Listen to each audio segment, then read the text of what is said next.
What's going on, guys? Andrew Piluk Hockey here, back again with another video and another day, another update when it comes to a trade rumor. Now, if you guys are new here and you love Leafs content like myself, if you love the Maple Leafs, make sure to like this video and subscribe. I know a ton of you guys watching aren't subscribed. It does help me a lot, and it's completely free if you do love stuff like this. Again, also, sound off in the comments. I like constructive criticism. If you want to say anything, if you don't like the beard, that is very patchy and I'm trying to grow out, you can comment that down below as well. It's up to you guys. So sound off in the comments. But today we're giving a little bit of an update on the Leafs and Flames situation. And the reason why we're giving an update is because there's been a lot of talk about this, and it seems like it's a legit rumor because everybody's been talking about it. Maybe we'll get more of an update Saturday night on Headlines Hockey Night in Canada, or 32 Thoughts, whatever segment they call it now, with Elliot Friedman, because I want to know more about what's going on. But at the time I'm recording this video, the Leafs are apparently still interested in Nikita Zadorov and Chris Tanev from the Calgary Flames, and potentially Hanifin. I don't know, but it seems more like the physical defensive style is what they're going for. And Brad Treliving said in the offseason that he really wanted to improve this blue line, that he wanted to redo it. And the rumors were that he was trying to do that. And then the Leafs did the complete opposite by signing John Klingberg and Benoit and signing a bunch of forwards. So I was very confused, but it looks like now the Leafs know what they have, and Klingberg might be on his way out already to make cap work. Which, again, he might need a fresh start anyways already, which is kind of crazy. But we're going to look at some news and rumors regarding this, because apparently the Maple Leafs, Canucks, and Devils are the primary teams and the most interested in acquiring pending free agent defenseman Nikita Zadorov.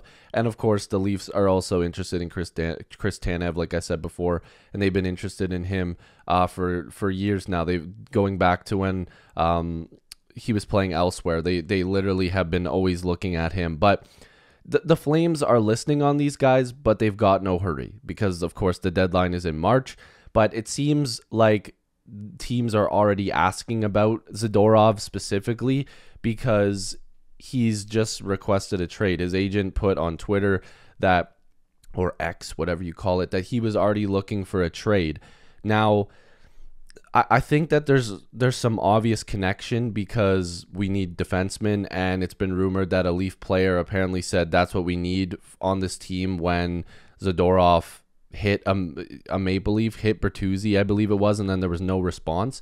But there's been rumors from Elliot Friedman saying that the Leafs, if they were to make this deal, would probably make it bigger because they want Chris Tanev as well. They're looking into that. So something that I thought was interesting was Eric Francis tweeting out, as the hockey world tries to piece together various pieces that could make a Leafs trade for a Flames defenseman possible, consider the fact that Toronto farmhand Nick Abruzzese was Matt Coronado's setup man at Harvard 2 years ago, and Coronado is pretty good. So that makes sense. And so is Abruzzese. The Leafs' fourth rounder was just named AHL Player of the Week with 2 goals and 5 assists in 3 games. So that's very interesting. And the reason I bring this up is because there have been so many rumors lately about this Leafs trade. Now, let's say the Leafs were just interested in Zadorov and they can't pull off getting Tanev as well. The Leafs are not giving up some of the things that people seem to think the Leafs have to give up. First of all, the Leafs have leverage here, as crazy as that sounds. Zadorov asked for a trade. The Flames are worse than the Maple Leafs this year, and Zadorov, while I do believe he's a good piece, he's big, he's physical, the Leafs are not giving up Fraser Minton and a first-round pick. And the reason why I'm bringing this up is because this tweet is so true. Zadorov to any other team in the NHL would cost a third and maybe a B-level prospect. I'd say like a B+, A- prospect. But to the Leafs, it's a first and Fraser Minton. Now, and he puts Toronto tax, which is hilarious. Fraser Minton made the Leafs out of camp this year. He's 19, he's in the WHL. Here's the thing. Do I think Fraser Minton can be involved in a trade that involves both Chris Tanev and Zadorov? Yes. Do I think a first-round pick should be involved in that trade as well? Yes. Do I think that they should be trading both of those items for just Zadorov? No. I think that a third and a B level might be a little a little bit too low. I think I'd go a second round pick and a B level prospect, maybe a Nick Abruzzese, because Zadorov is a rental, first of all, and while he's good, he's not as good as people are making him out to be. And anytime Toronto is involved in trade talks, and you've even seen his agent say, tagging the Maple Leafs, like, when are people going to stop falling for this? Just because the Maple Leafs are involved doesn't mean we're going to trade the farm. Like, people were even like, oh, is Matthew Nyes going to be part of this? Guys, give your head a shake. That's not happening. It's not. And there's so many other pieces on this Leafs team. There's so much other picks and prospects that would be involved in something like this. It's not going to be a Matt Nyes. It's not going to be a first and Fraser Minton for Zadorov.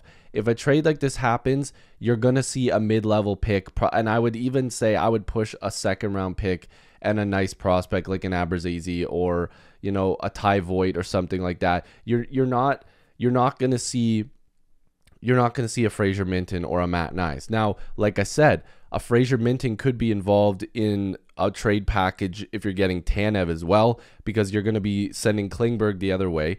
So it'd probably be Klingberg, a defensive prospect, maybe a Fraser Minton, and then another pick, and it's got to be a high pick. And again, I'm just spitballing. I'm not saying that's what's going to happen, but there's also going to have to be a lot of retention from Calgary's side of things. So you have to give up stuff. And I know there's even a comment here that says Dubas paid that for McCabe, but that McCabe trade was a lot different, and McCabe at the time was a lot more valuable, and I still believe McCabe is better than Zadorov. So I don't know why you would be trading that for a Zadorov.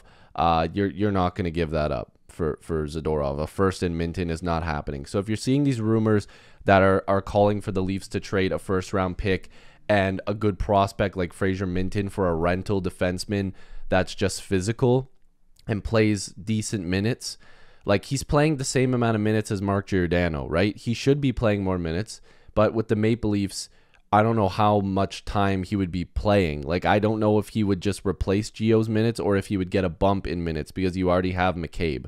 But again, we'll have to see. But I kind of wanted to give an update here because it doesn't make a lot of sense with a lot of the rumors that are coming out. And again, hopefully by the time next week or in 2 weeks from now, we maybe have another good update seeing what the Leafs potentially might be offering up or what the price may be. But of course, Calgary's price is going to be high right now, but they don't really have the leverage. This team doesn't have any leverage. If they wait to the deadline, they're going to get a lot more, which is why they might do that.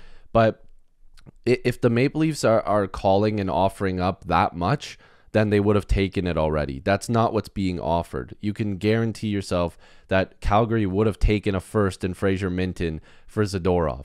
That's not being offered, and it won't be offered because it makes no sense. So I want you guys to leave your potential trade scenarios in the comments. Tell me what you guys think. Who would make the most sense to be traded?